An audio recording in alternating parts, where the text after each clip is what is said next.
So I will call the meeting of the Public Works Committee to order and note that due to the declaration of the state emergency, all committee members are participating virtually. The usual script notes that committee members will be muted, but I think that it's working pretty well for you just to signal me verbally when you wish to speak on a vote, and that should not be a problem. We don't have an overly large committee.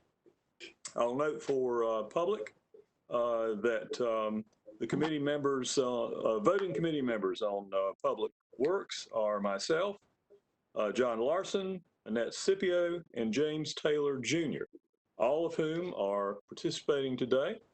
And when we do take a formal vote, if we need to do that today, we'll take a roll call, and we will hear yay or nay from the participating members individually.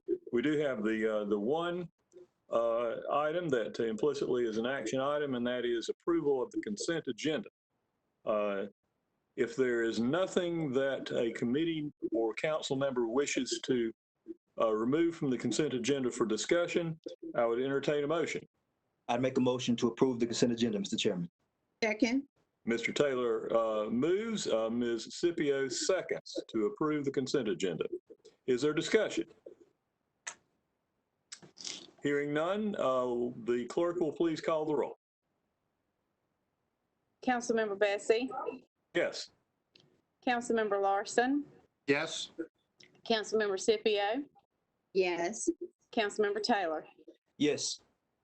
Thank you very much. Then we will move on now to the general agenda. Excuse me, Chairman Bessie. Can we take a voice vote on the consent agenda? We need to take a voice vote on the consent agenda. We just did. You just did. You didn't call them out by name, but okay. Yeah, we did. Yes, ma'am, we did. The clerk did. You might want to check your mic connection. Okay. Thank you. Let's see, the general agenda, there is one item scheduled. That is the update from the Winston-Salem Transit Authority regarding services. I'm very pleased to have that on for presentation and discussion today. Let me just check before we begin the general agenda, whether any members know of other items that you wish to have added for discussion today. None. I'm not hearing any. I'll just assume unless something comes up otherwise that this is the only item on the agenda, and we'll plan timing accordingly. Thank you very much, and the presentation of this item is scheduled by, I believe, Mr. Duquesne, Ms. McCullough, and Ms. Would the appropriate staff member please take it away? Good evening. This is Donna Woodson, General Manager for Winston-Salem Transit Authority. Good evening. Meredith, if you would share the screen, please. Thank you. So, Council, tonight before you, you'll see the Winston-Salem Transit Authority update. We wanted to inform you of the operations and our performance over the past couple months with the COVID-19 pandemic. And this is the presentation that we prepared for you tonight. Next slide, please.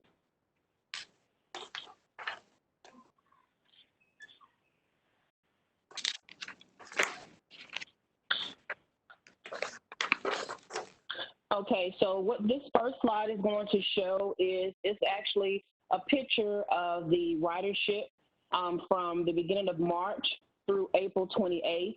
And it just basically shows the variations where the ridership increased and decreased. I wanted to make sure that council was aware of any pertinent activities that took place with our service and our performance. On March the 27th, that's when our mayor made the declaration for the stay-at-home order. So as you can see, the ridership took a dip afterwards. And then shortly thereafter, on March the 30th, that's when, with the went to our Saturday service. The Saturday service reduced our ridership. It reduced our service level from weekday service, where we provide 38 routes, which included the mitigation routes, and went down to 25 routes. We actually were running that from Monday through Saturday, and then we continue to run our same level of service on Sunday, which is 16 routes. Normally 17, but with the absence of Route 100, there's 16 routes we perform on Sunday. So that's the ridership numbers from March the 1st through April the 28th. If there are no questions on that slide, we'll go to the next Was slide. a quick question. I assume April 10th was Good Friday. Is that why we hit 0 on that day? Yes, sir. We were closed on April 10th. April 10th was closed, right? Yes, sir. Okay. Next slide, Mary. Miss Woodson, I have a question ma'am. for you. We lost quite a few riders when we go to that Saturday service and reducing the routes. Have you gotten feedback from those customers as to what are they doing now that we're Yes, on ma'am. Saturday service only? Yes, ma'am. The majority of the reduction of ridership was the mitigation routes. However, what staff we did was we made sure that the public was aware a week prior to us going to our Saturday service, and we indicated on our webpage, on social media, as well as Channel 13, if they had any issues or inconveniences with the service reduction, to give us a call. And with that call, what happened, we have a contract with taxi cab service. Right now we're using Willard. So what happens if a passenger has to go to work or an essential location and it's outside of our normal hours of service or our routes that we actually operate Monday through Saturday, we set them up with a PIN number. We have a procedure in place, and Willard actually provides them transportation to and from, as long as it's outside of our service hours or the routes that we're performing. So we have several passengers that have taken advantage of that ridership, and they don't have to pay for it. It's something that WISP is paying for, and we're charging it to our grant. So we've made it available so that they would not be adversely affected. They would actually we provided taxi service upon approval. That's a wonderful service. So would it be an assumption to make that we lost about half our ridership because those people were not essential workers, that they were off their job more so than just the routes eliminated? Do we have a sense on that? Yes, that would be an accurate assumption, because we did not receive as many calls as we anticipated with the route reduction, and everyone that has called that actually met the criteria, which was that their route, where they were going, was essential, so it was work or medical or something like of that nature, and where they're actually going was outside of our hours of operation. They couldn't get to work on time with our hours of operation, or the route that they needed did not run with the Saturday service. Okay. So that has been, so we did not get a lot of calls, but we did get some, and all of the passengers that were affected have been assisted through the taxi service. Thank you. It is an accurate assumption that most of the ridership was reduced because of, people being off work and not being essential, working in essential locations. Thank you for that service. That was a wonderful service to offer those riders. Yeah, Councilmember Sibley, those are very good questions, and looking at the trends on the good chart for the fixed route that were provided in the presentation, it looks like the trend downward started around the time of the first statewide emergency declaration, and took another jump way down during the first stay-at-home order, and since then the ridership peaks weekday and Saturday have been weekday and Saturday and Sunday in particular have been pretty consistent in range. Consistent. Yes, sir. But, yeah, Ms. Woodson, that would suggest to me that your surmise is probably correct, that the big drop off is associated with workplaces that are just not operating right now, sit down, dine in restaurants. Yes. Yeah. Yes, sir. I was also concerned, it looked like we were having these big drops on Sundays, but as I really look at the trend, the Sunday service has actually been fairly consistent. Yes, ma'am. Even though people are not going to church services, so it tells me the riders are really going to work. That's accurate as well. We will see a little bit different with the Transaid, of course. I think more Transaid trips were going to church, and we saw it with the decrease in that. But as far as fixed route concerned, it has remained pretty much consistent on the Sunday service level. Mm-hmm.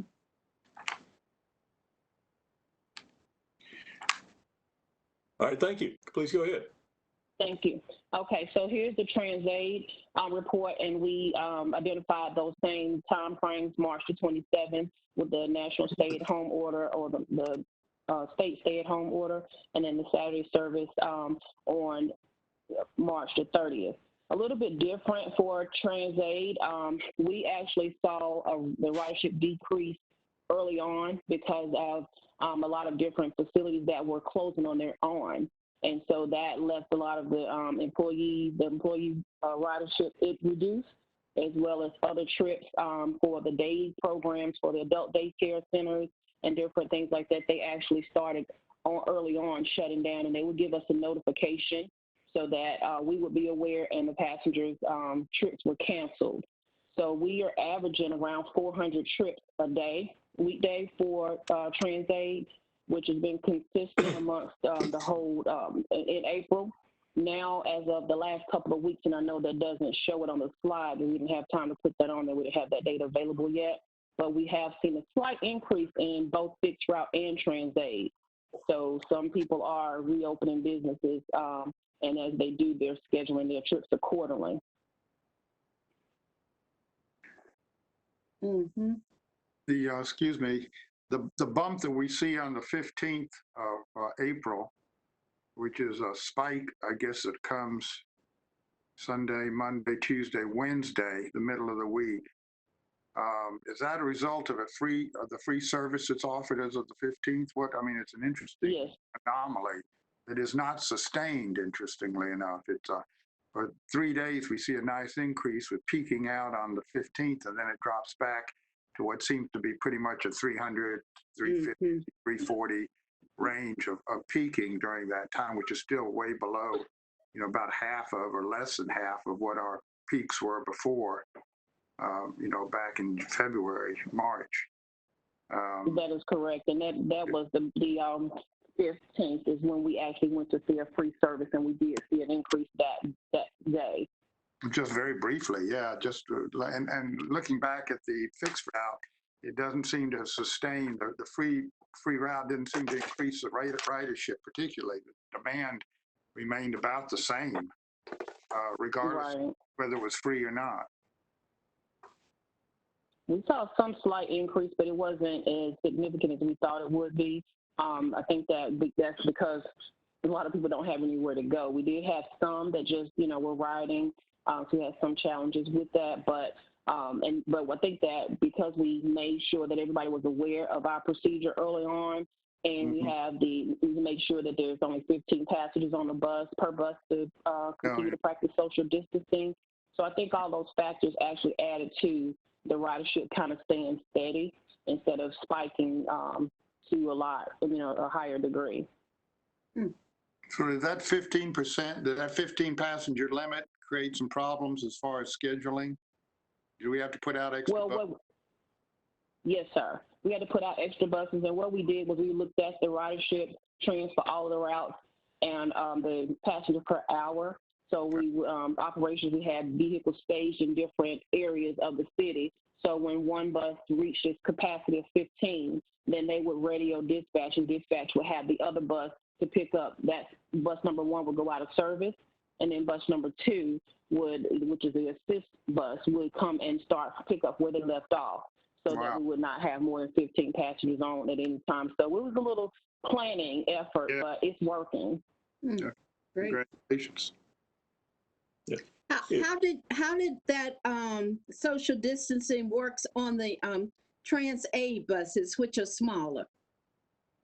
Trans-Aid, we have a 9-passenger limit on the Trans-Aid vehicle, and it's a little bit better. You can manage it a little more on the Trans-Aid because you know most of the passengers, the drivers bring them on and they sit them where they want them, so that helped out. But we have a 9-passenger limit on a Trans-Aid vehicle.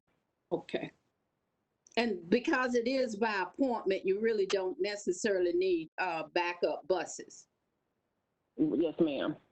Because the schedulers, we're making sure that they did not schedule any more than 9 people on one van at a time. Yes, ma'am. Right. Okay.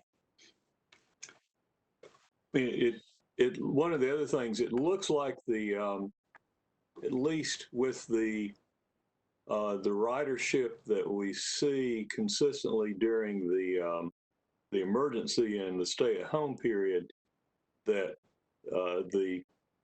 our fares are low enough that there's not much deterrent effect. Zero. For the for passenger use, really, from the fares. And the reason we went fare-free was primarily to prevent the necessity for the interaction with the driver and keep the drivers more protected from transmission opportunities.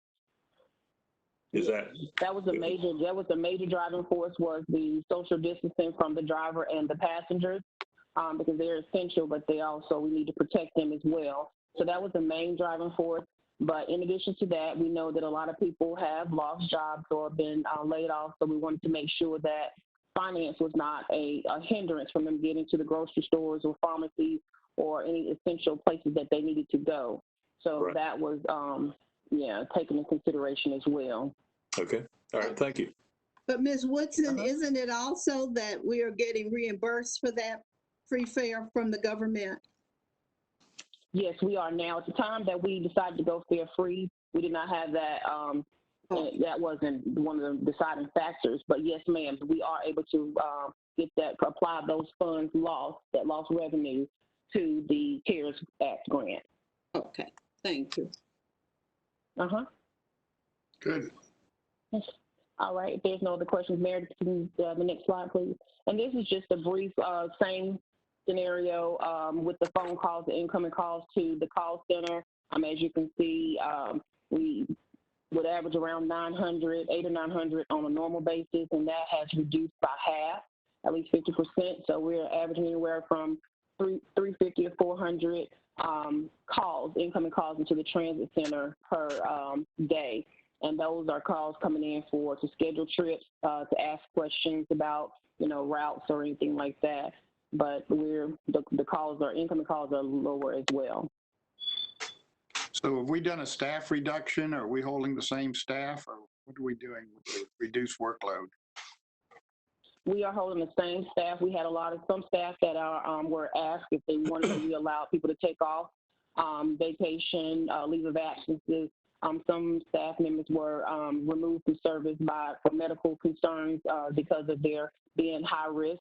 And then the staff that are there with staggered schedules to make sure that we continue to help the social distancing. But everyone that is able to work is still working. On site? There's no working at home here? No, sir. We only have one individual that's working from home, and that's my HR person, and that's because of her being high risk. He's the only individual employee that's working from home. Everyone else is in the office. Right. Ms. Woodson, on these incoming calls, can you determine whether it's the same people calling there every day? No, there's really no way. We can look at the numbers, but we really can't tell if it's the same person. Generally, it's not. It's people calling, like I said, to make their schedules for their Trans-Aid trip, calling for general information, customer service information, find out if next bus is not working, to find out where the bus is, and those type of questions. So it's a variation. Okay. It's interesting Okay. that the trend correlates with the trend of all your overall service. Just looks Right. like, mm. Yeah. Okay. All right, Meredith, if you'll go to the next slide, please.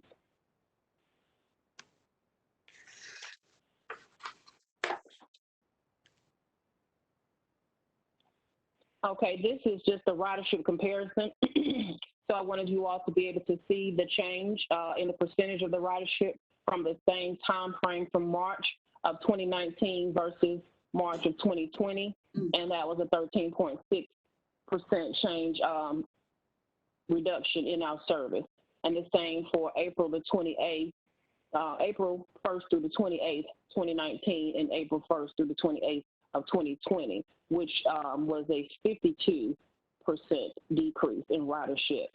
And then, of course, the same data for TransAid. March, there was a 22.6% reduction in service, and then a 63.8% reduction in our service level for April for TransAid. So you can see the significant changes in both modes of service from March through April.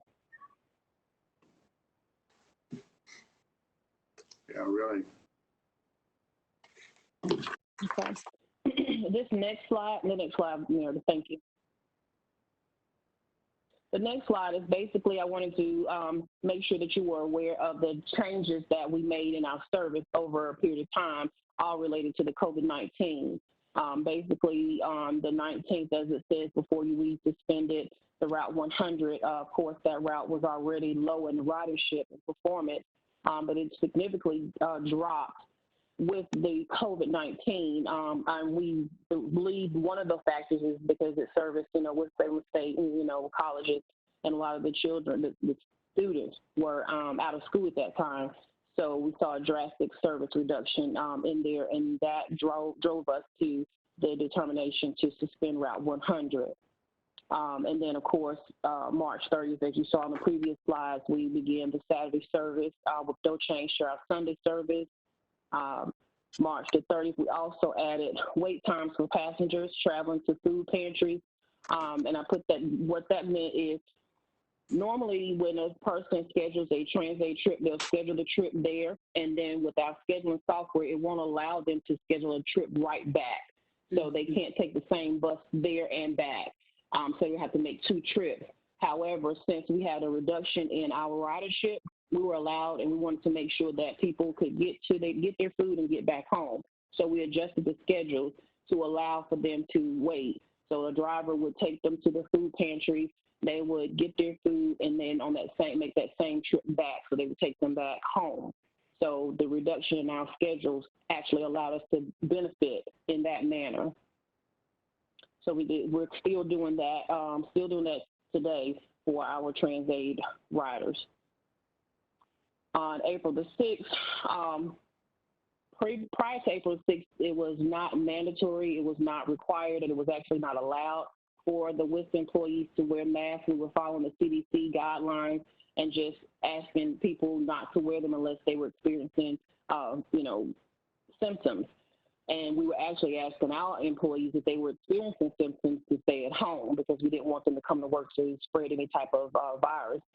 So on April the 6th, we changed that because we were wanting to make sure that people felt comfortable, and I did receive a lot of complaints from passengers as well as the drivers. So we allowed them on April the 6th to begin wearing masks, which was a morale boost for WISP employees. So that was a good thing. On April the 15th is when we began the fare-free system for fixed route as well as TransAid. And all of the things that aligned with that was the passengers were able to enter and exit the rear doors while creating more of a social distance between the driver and the passengers. All the seats were blocked off, every other seat to allow social distancing. We also suspended the two-bag limit. That was so that passengers could go and get their groceries in one trip. All we ask is that they are able to safely transport them and keep them maintaining their seats till they get to their destination. So all these are changes that we made in our service to adhere to the social distancing and everything related to COVID-19 to make it safer and better for our passengers as well as our employees. Ms. Woodson, I have a couple of questions. Yes, ma'am. Is the transit center open for people to sit down in or not? Yes, and I'm not sure if that was cut off, but yes, it is open for people to sit. However, all of these seats are blocked off. Every other seat is blocked off to create social distancing. We have every half hour, there's an announcement coming over the intercom to announce social distancing, to announce the, washing your hands, and we have safety messages coming on every half hour.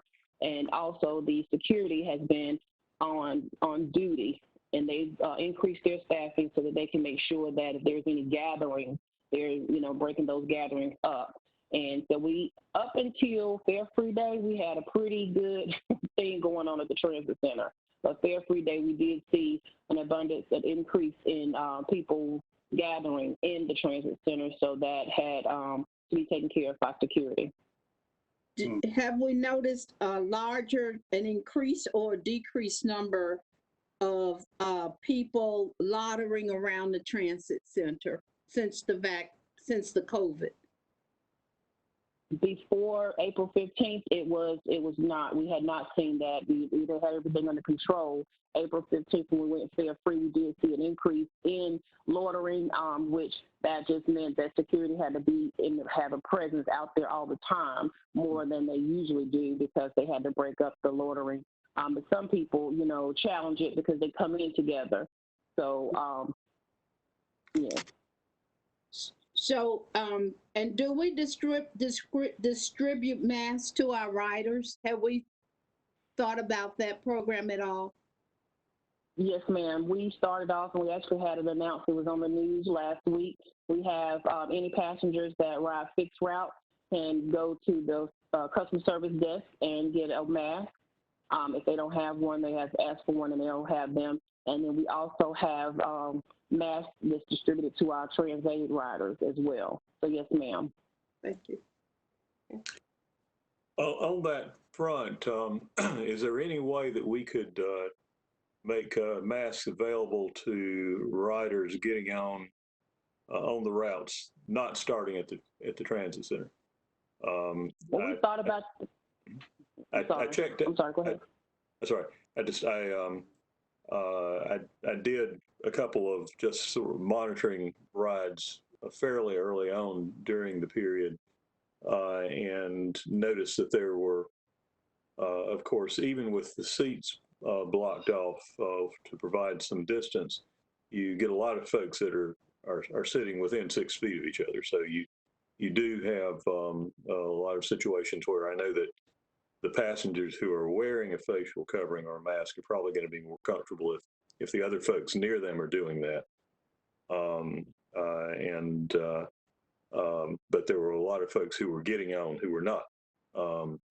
And I wonder if there was any way that we could make masks available for folks getting on at remote stops. Yeah, so we had actually discussed that.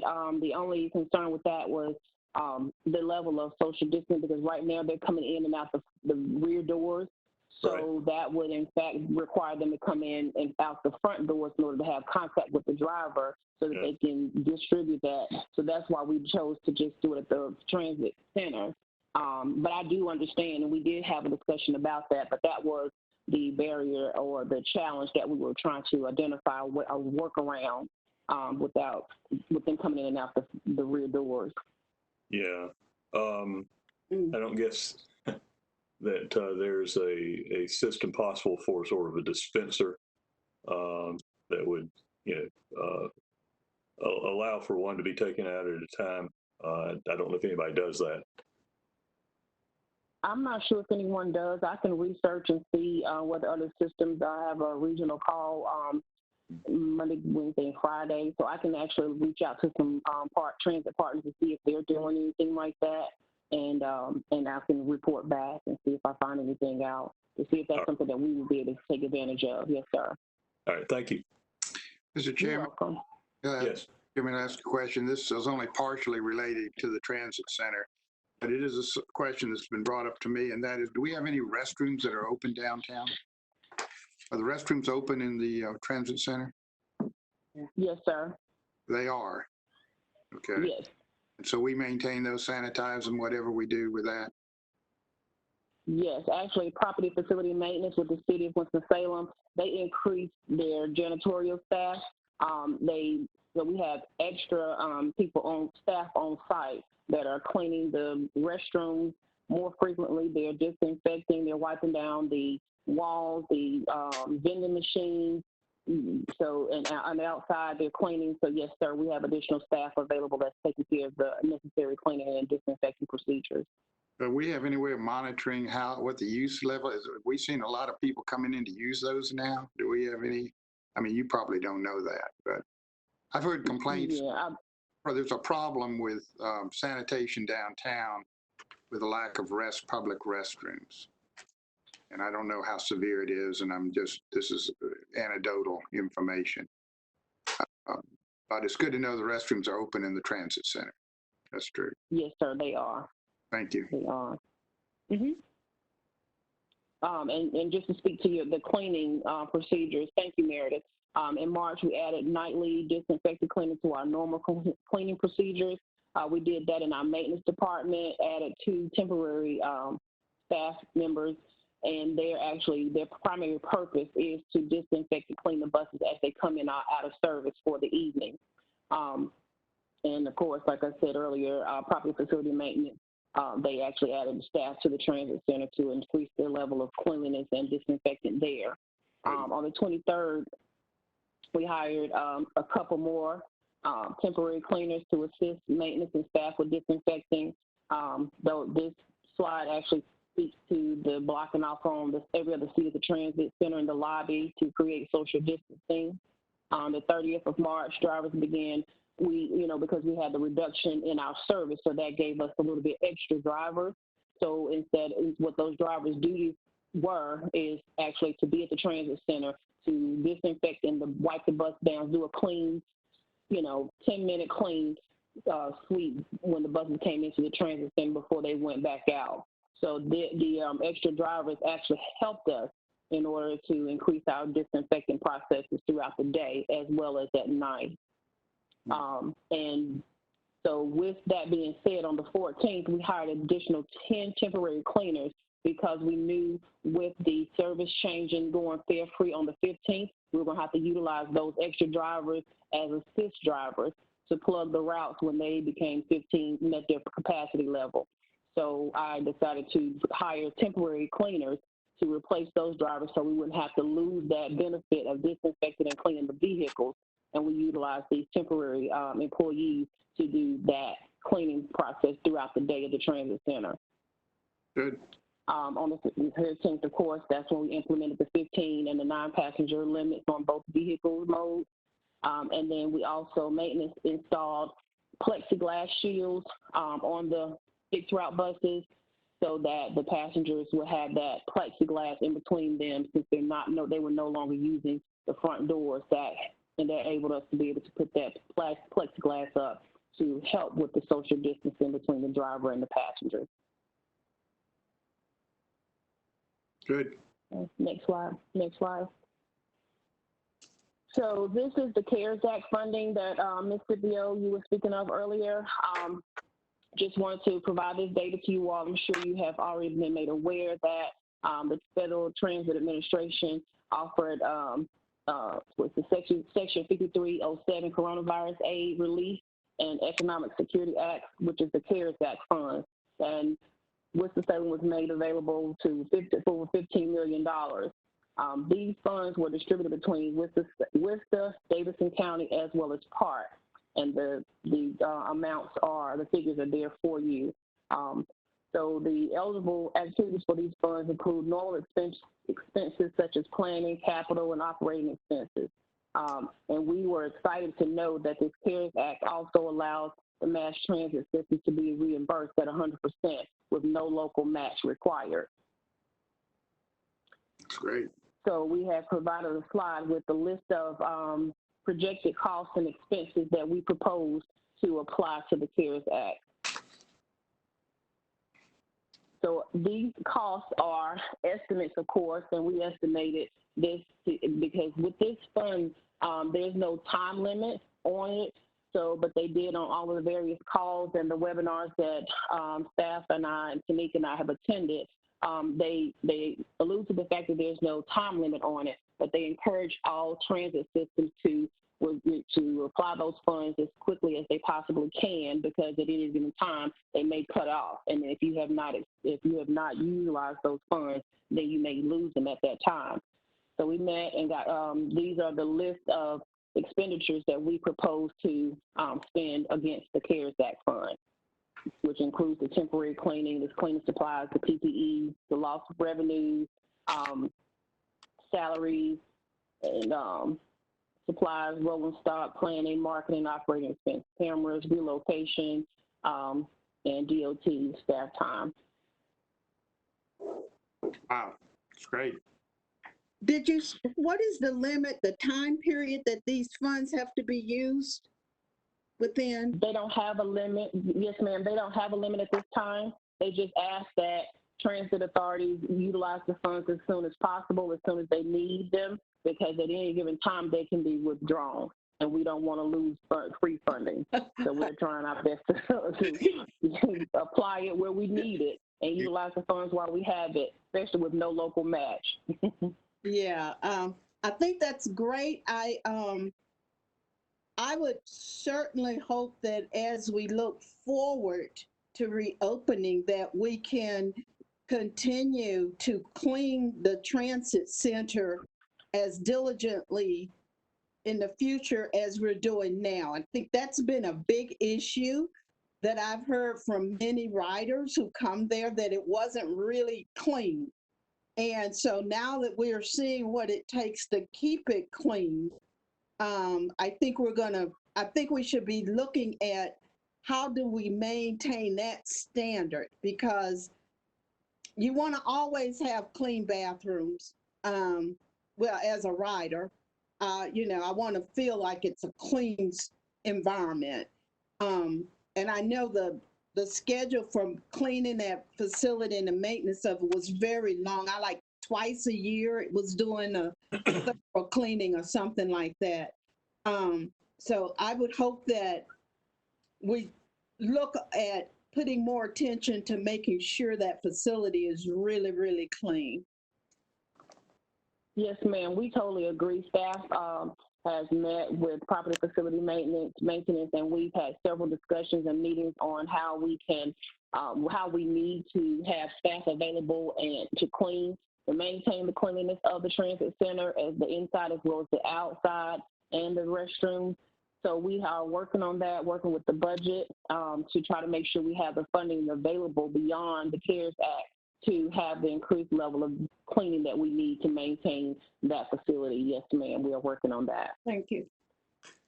If I may follow up on that question just briefly, I see in the estimate, the proposed expenditure, the estimate of the cost of the additional cleaning is slightly more than $400,000. What is the time period that you anticipate that will cover?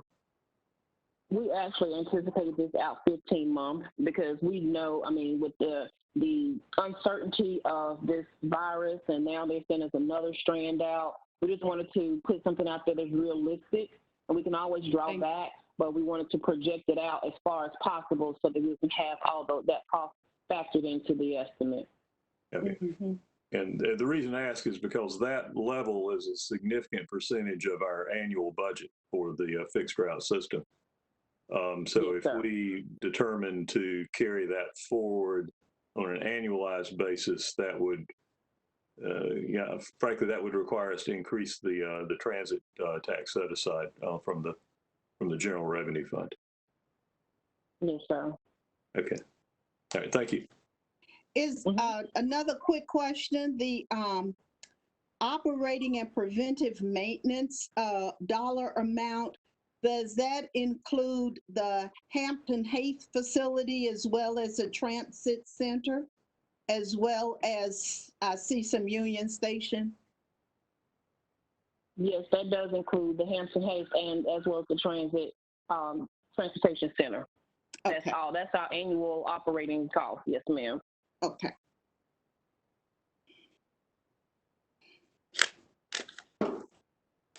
Okay.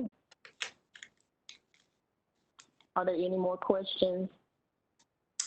Other questions? I saw that Councilmember Adams had joined us a little while ago. And I don't know whether she had questions that she wanted to put in at this point.